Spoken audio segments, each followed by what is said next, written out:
Adelante, asiento. Buenas tardes, yo soy Orlando Salvo, el asesor en prevención de riesgo del Departamento de Bienestar. Y lo que vamos a ver ahora es una obligación legal del empleador de informar riesgos laborales y que está dispuesto por el artículo 21 del decreto 40. ¿Ya? Para comenzar, nosotros te comento que como Departamento de Bienestar nosotros estamos con cobertura del seguro de accidentes del trabajo y enfermedades profesionales con el IST. Para entender un poco de qué manera a nosotros o a ti como trabajadora te afecta o te tiene los beneficios de esto, hay que irse a la ley de accidentes, donde define claramente cuáles son las coberturas que da esta mutualidad respecto a eventuales siniestros. Partiendo ¿cierto? Por lo que dice el artículo 5, que es un accidente de trabajo, toda lesión que sufre una persona a causa o con ocasión del trabajo y que le provoca discapacidad o muerte. Entendemos cierto que para definición, a causa del trabajo, dice directa relación con la actividad que tú realizas o por la cual tú fuiste contratada. Claro. ¿Ya? Para el caso, ¿cierto? En particular, secretaria, que se enmarca dentro de lo que son los trabajos administrativos. Entonces, cualquier actividad que tenga directa relación con tu trabajo y te genere un accidente, hablamos de un accidente a causa del trabajo. Cuando dice con ocasión del trabajo, se relaciona con actividades paralelas, ¿cierto? O indirectas al contrato, como por ejemplo alguna actividad ajena, por ejemplo que fuiste a comprar algún elemento de escritorio que faltaba y en el transcurso ¿cierto? Te pasa un accidente, eso se entiende que es con ocasión del trabajo.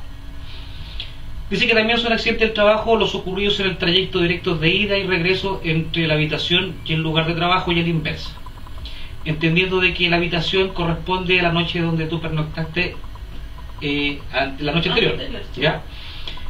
Y habla de que es un trayecto sin desvío. Entonces, generalmente en las mañanas no hay como un desvío porque yo quiero ir a comprar, no sé, algo. Generalmente ocurre en la tarde donde se generan estos desvíos y que la ley automáticamente los elimina de esta cobertura.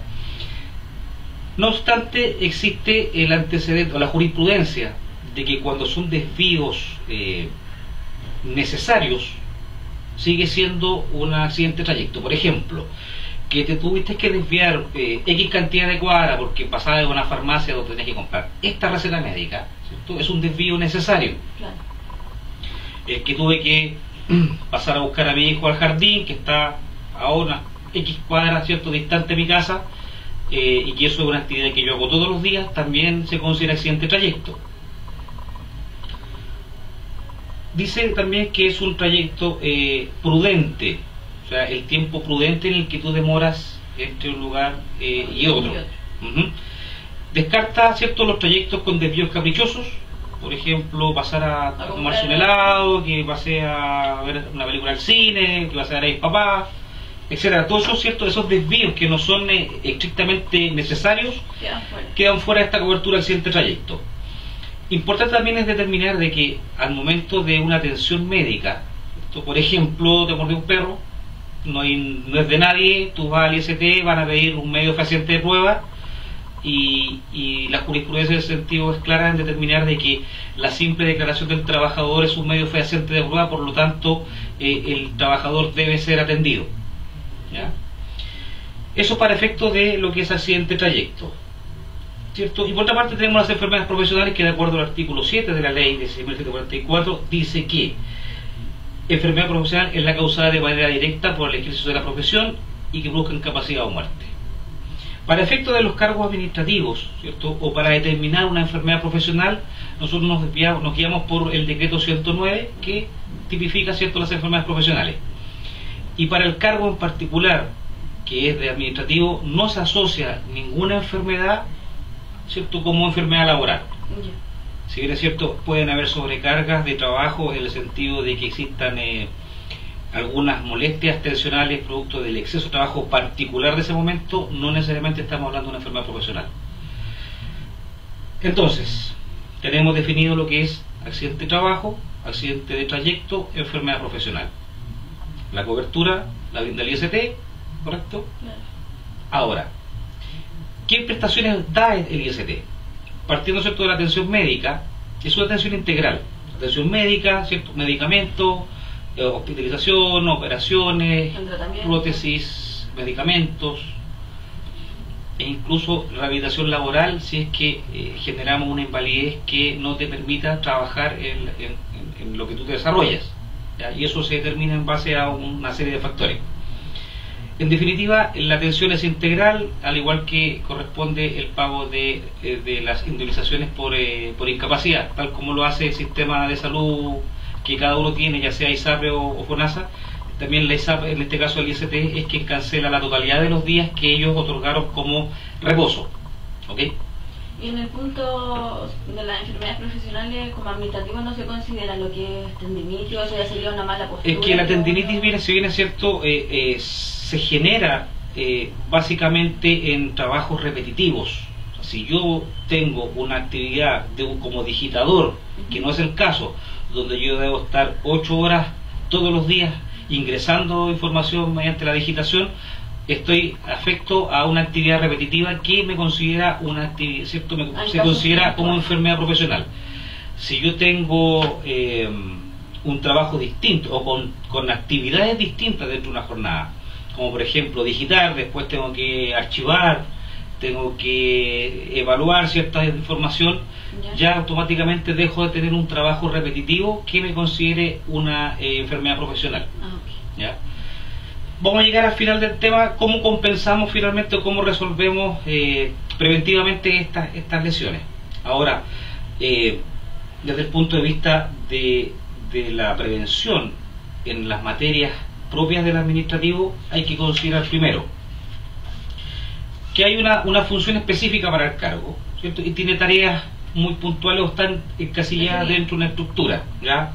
Recopilar y recibir información, ¿cierto? Analizar, estudiar la incidencia detectada en los datos de informaciones, redactar, completar y tramitar soportes documentales, expedientes, preparar, realizar archivos, organizar la información y archivos de la oficina, clasificar y archivar documentación, transmitir información, atención telefónica, atender e informar a los usuarios de forma directa, entregar o recabar documentaciones, trabajo de digitación de documentos, ordenar el puesto de trabajo, ¿correcto? Sacar fotocopias. En general hay todo un tema definido. Ahora, dentro de esta actividad también hay equipos que se utilizan o herramientas, ¿cierto? Tienen que utilizar computador, impresora, hay estanterías, cardex, escritorios, otros utensilios de menor, ¿cierto?, complejidad, tijeras, cartoneros, corcheteras, y en general todo esto, ¿cierto?, el trabajo en general, el tema de las herramientas te van a generar algún riesgo si no tenemos las atenciones correspondientes. Dentro de los riesgos asociados a esta actividad, ¿cierto?, tenemos, por ejemplo, caída al mismo nivel por circular el pasillo y contra objetos fuera de lugar, cardex abierto, algún macetero que esté fuera de ubicación. También se pueden encontrar derrames líquidos, pequeños desniveles o pisos resbaladizos que pueden provocar, ¿cierto?, como consecuencia de esguinces, fracturas, contusiones múltiples. Están las caídas, ¿cierto?, a distinto nivel causadas por improvisaciones de superficies para alcanzar algún elemento de altura, como subirse a una silla para llegar a un nivel mayor donde se encuentran archivados documentos. Y eso también, ¿cierto?, va a generar caídas que pueden ocasionar alguna lesión. Contacto con elementos cortantes o punzantes, tijeras, cortacartón, abrelatas, ¿cierto?, lo que puede generar algún tipo de lesiones. Contacto con energía eléctrica por falta o falla de instalación en los cables, ¿cierto?, al colocarse en contacto con algún equipo energizado que se encuentre en malas condiciones. Golpes por caída de objetos debido a un mal apilamiento. Manipular material de oficina, resmas de papel, ¿cierto?, archivadores, cajas en general. Golpes contra objetos sobresalientes o fuera del lugar. Realización de movimientos repetitivos, ahí hablamos del traumatismo musculoesquelético, relacionadas con malas posturas, labores de digitación en computador, ¿cierto?, escribir, calcular, usar calculadora, y afecta mayoritariamente los brazos, dedos, codos, hombro, cuello, espalda, es como en la línea exacta, ¿ya? La mala iluminación del trabajo también puede ocasionar dolores de cabeza, fatiga y sobreesfuerzo en la visión.